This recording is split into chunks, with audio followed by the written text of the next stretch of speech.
Bonjour à tous et bienvenue dans ce nouveau tuto. Aujourd'hui, je vais vous montrer comment réaliser une bougie dans un bol en béton avec des fleurs séchées. Donc on va voir ensemble toutes les étapes. D'abord la réalisation du bol en béton, ensuite le coulage de la bougie et puis la décoration en fleurs séchées. Allez, c'est parti. On va donc commencer avec la création du bol en béton. Donc pour ce faire, vous allez avoir besoin de deux moules comme ceci, un plus grand et l'autre plus petit. Voilà. Alors, pour réaliser des moulages en béton, vous pouvez utiliser du plastique, comme ici, du silicone ou encore du carton. Surtout pas de verre, ça ne fonctionnera pas, le béton est trop poreux et en fait vous ne pourrez pas démouler votre création. Donc ensuite, vous allez avoir besoin d'un agent de démoulage. Alors, j'ai fait le test, j'ai acheté cet agent de démoulage pour masse de coulée, ça fonctionne pour le béton et autres, mais vous pouvez utiliser de l'huile, toute simple, de l'huile de cuisine, ça fonctionne très très bien. Ensuite, vous allez avoir besoin évidemment de béton créatif, donc vous pouvez le trouver sur des sites, celui-ci j'ai dû l'acheter sur Creavea, vous pouvez en trouver sur Butinette, sur Cultura évidemment, enfin voilà, vous en trouvez un peu partout sur les sites de loisirs créatifs. Vous allez avoir besoin d'un récipient, de quelque chose pour mélanger, alors moi j'utilise une fourchette, tout simplement. Et vous allez aussi avoir besoin d'un poids pour maintenir en fait le petit moule dans le grand. Donc moi j'utilise, c'est ce que j'ai sous la main, j'utilise des clous. Vous pouvez utiliser des cailloux, enfin prenez ce que vous avez sous la main. Et vous allez aussi avoir besoin de scotch et d'un support. Alors là c'est pareil, hein, j'ai pris ce que j'avais sous la main, un rouleau de scotch pour pouvoir maintenir le bol droit. Donc voilà pour le matériel, on va passer à la création. Alors pour commencer, on va passer l'agent de démoulage à l'intérieur du grand moule. Donc là j'en mets, si vous avez un démoulage comme ça, vous en mettez quelques gouttes. Pour l'huile c'est pareil, hein. Vous étalez avec un pinceau. Alors vous étalez bien sur toute la surface. L'agent de démoulage c'est vraiment ce qui va vous permettre de pouvoir démouler facilement votre bol quand il sera sec. Vous allez voir, sinon c'est un peu plus compliqué. Voilà, on met bien sur toute la surface. Et puis on va faire pareil, mais cette fois à l'extérieur du petit moule.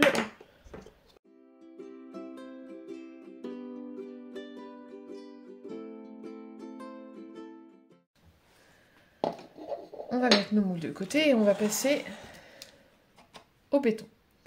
Donc là, pour un bol qui fait 15 cm et demi de diamètre, je vais mettre environ 400 grammes. Alors, personnellement, je ne pèse pas, je fais un peu à vue d'œil parce que j'ai l'habitude, mais vous pouvez utiliser une balance. Donc vous allez mettre votre béton dans le récipient.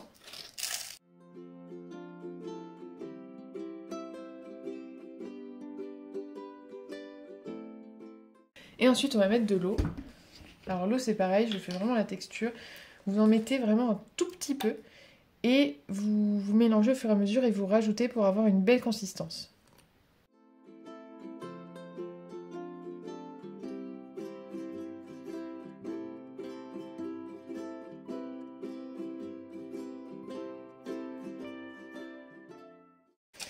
Voilà en gros la texture qu'on veut obtenir. On ne veut pas quelque chose de trop liquide, mais on ne veut pas non plus quelque chose de trop épais, qui soit trop granuleux, sinon on n'aura pas une bonne texture et puis ça risque de s'effriter.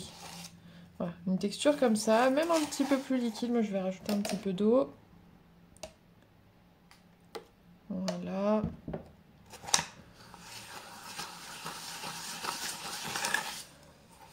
Voilà. Là on a une belle texture.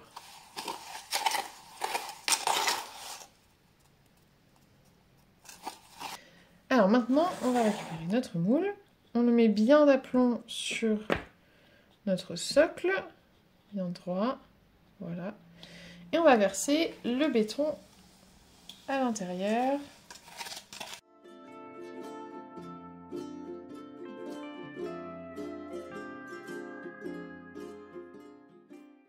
Maintenant, on va venir mettre le deuxième moule à l'intérieur. On va essayer de le centrer. Voilà. Et puis, on va appuyer délicatement.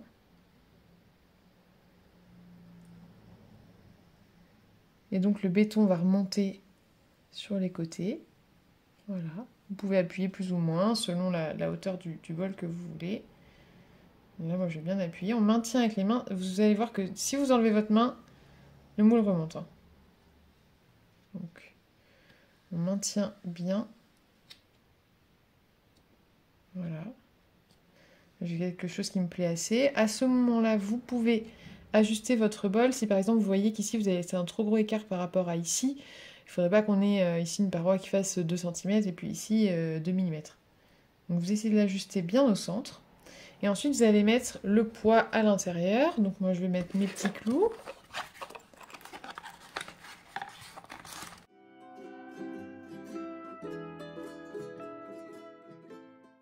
Vous pouvez vraiment remplir le bol. Plus il y aura de poids, mieux ce sera. Forcément, il ne faut pas que ce soit trop lourd pour que ça aille dans le fond, mais voilà.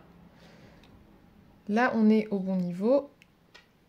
Mais pour être sûr que ça ne bouge pas du tout, vous pouvez rajouter du scotch pour maintenir le premier bol au deuxième. Pas besoin d'en mettre tout le tour, hein. Vous en mettez 2 morceaux, normalement c'est suffisant. Si jamais vous n'avez rien pour mettre dans le bol, vous pouvez aussi poser quelque chose dessus en fait pour que le bol reste bien à l'intérieur. Voilà, donc maintenant notre bol en béton est prêt. Il va falloir le laisser sécher environ 12 heures. Alors je vous invite à bien regarder les instructions sur le béton créatif que vous achetez, parce qu'évidemment ça peut varier d'un produit à un autre. Sur celui-ci on est sur 12 heures, en général moi je le laisse la nuit, comme ça je suis sûre, et du coup on reviendra demain pour démouler et réaliser la suite de la bougie. Voilà, donc ça fait 24 heures que j'ai coulé le béton, donc on va pouvoir démouler le bol. On enlève le scotch, on vide les clous, les cailloux, peu importe ce que vous avez mis. Et vous voyez, avec l'agent de démoulage, ça s'enlève tout seul. Avec l'huile, c'est pareil. Et là, ça va être un petit peu plus compliqué pour le deuxième. Vous allez appuyer un petit peu autour pour le faire remonter. Et voilà. Très simple. Maintenant, on va pouvoir le poncer un peu pour lisser surtout sur le dessus.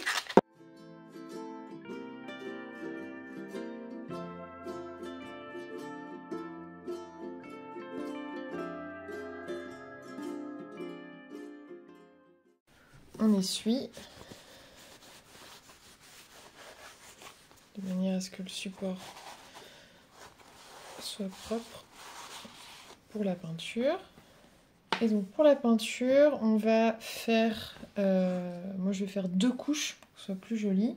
Comme je vous l'ai dit, vous pouvez aussi le laisser brut, hein, mais là aujourd'hui on va le peindre en doré.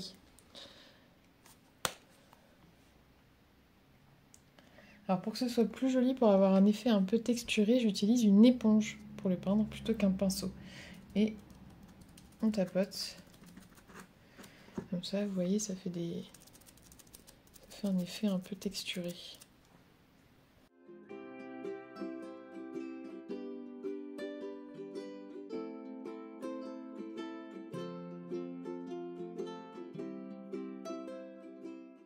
On va attendre que ça sèche, on passera une deuxième couche, on fera pareil à l'intérieur et ensuite on pourra couler notre bougie une fois que ce sera bien sec. Et voilà, notre bol en béton est prêt. J'ai fait donc 2 couches de peinture acrylique et on va maintenant pouvoir couler la bougie. Pour commencer, on va d'abord calculer la quantité de cire dont on a besoin. Pour ceci, donc, je vais utiliser le bol que je vais remplir de cire. Alors moi, j'utilise de la cire végétale de soja. Je vous conseille d'éviter d'utiliser les cires de paraffine qui sont à base de pétrole et donc qui ne sont pas très bonnes pour la santé. Donc là, j'ai rempli mon bol à la hauteur à laquelle je veux que ma cire aille. Je vais même en mettre un tout petit peu plus.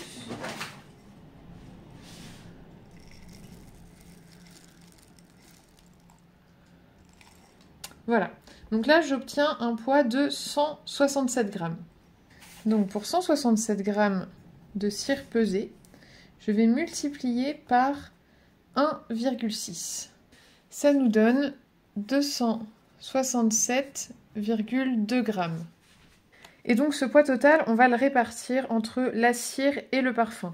Donc la cire, il vous faut 93%, soit ici 249 grammes, j'arrondis. Et donc, pour le parfum, il va nous falloir 7%, soit 18 grammes. Encore une fois, j'arrondis. Alors, pourquoi 7%? Pourquoi 93%? Tout simplement parce que la vente de bougies est réglementée en France.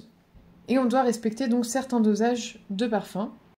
Donc c'est parti, je vais pouvoir donc peser ma cire. Donc là, je vais utiliser un bol en alu puisque je fais fondre ma cire au bain-marie. Donc je pèse mes 249 grammes.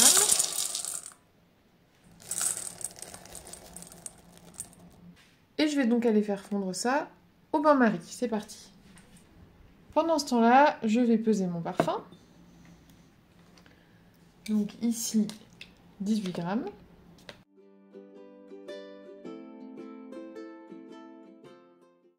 Donc pour ceux qui se posent la question, j'utilise des parfums de Grasse que j'achète sur le site internet qui s'appelle Le Petit Grassois. Ce sont des parfums naturels, sans CMR et qui sont en plus fabriqués en France. Ensuite, on va venir placer les mèches dans la bougie. Donc vous pouvez soit acheter des mèches à bougie toutes prêtes ou utiliser de la mèche de coton. Donc pour ma part, j'utilise des petites pastilles autocollantes pour bien fixer les mèches et qu'elles ne bougent pas. Donc là, comme je vais mettre des fleurs séchées sur le côté, je ne vais pas forcément centrer mes mèches. Je vais les mettre un petit peu plus vers moi.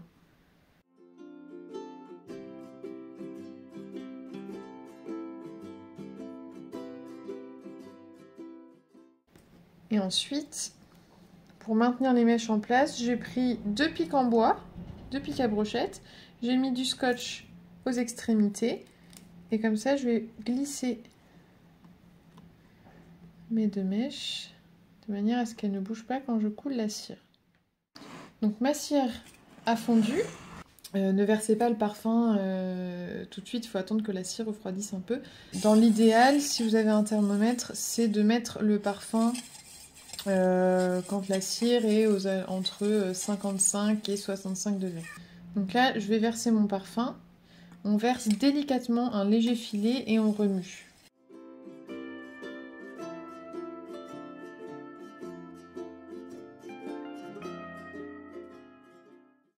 Donc maintenant que mon parfum est bien mélangé, je vais éviter que ma cire refroidisse trop.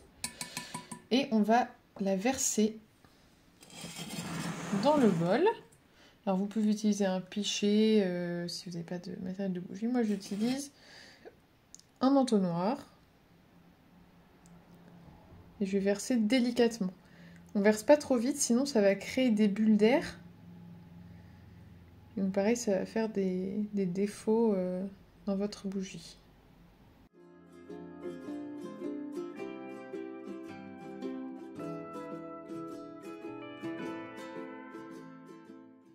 Et donc maintenant, il va falloir attendre que la bougie refroidisse.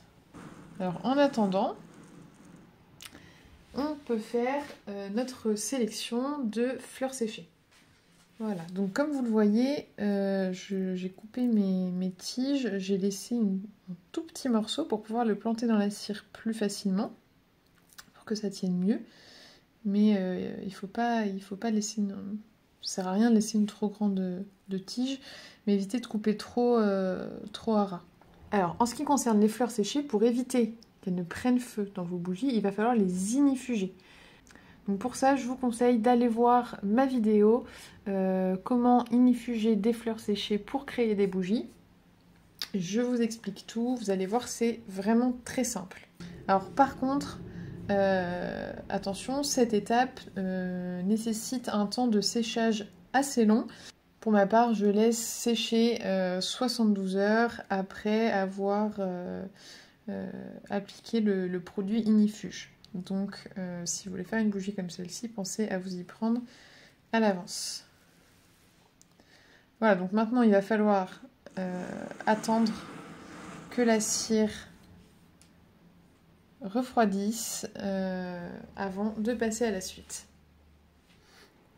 Alors, maintenant que la cire a refroidi, mais pas totalement, c'est-à-dire qu'elle n'est pas encore dure, on va pouvoir disposer les fleurs pour qu'elles puissent être maintenues dans la cire.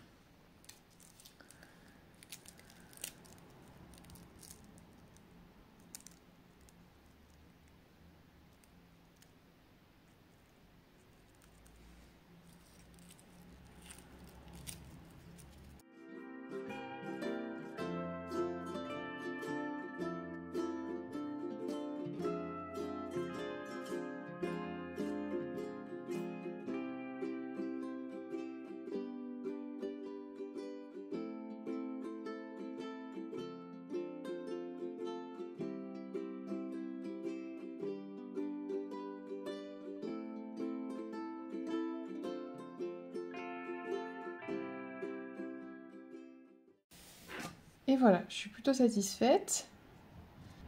Donc je vais enlever mes pics à brochettes pour voir le résultat.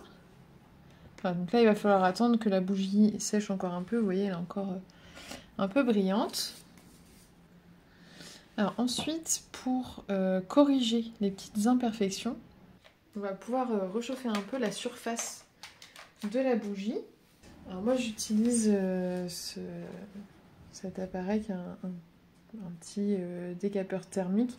Si vous n'en avez pas, vous pouvez très bien utiliser un sèche-cheveux à faible puissance. Donc pareil, si vous avez des petites bulles d'air qui sont remontées à la surface, si ça fait des petits trous, même chose, hein, vous repassez un petit coup de chaud à la surface, autant de fois que nécessaire, et vous finirez par obtenir un résultat bien lisse. Donc maintenant, on va pouvoir couper les mèches.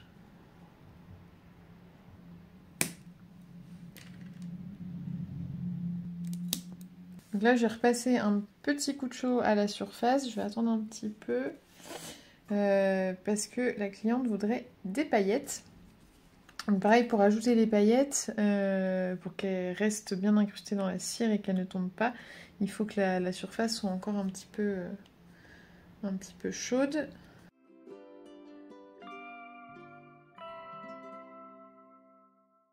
Donc les paillettes, c'est vraiment à faire en dernier parce que si vous repassez encore un coup de chaud à la surface, toutes les paillettes vont se rassembler, donc ce ne sera pas très joli. Et voilà, notre bougie est terminée. Je vous conseille d'attendre au moins 48 heures avant de l'allumer. J'espère que cette vidéo vous a plu. N'oubliez pas de liker, de vous abonner. Et si vous avez des questions, laissez-moi un commentaire. Je me ferai un plaisir d'y répondre. A très bientôt dans une nouvelle vidéo.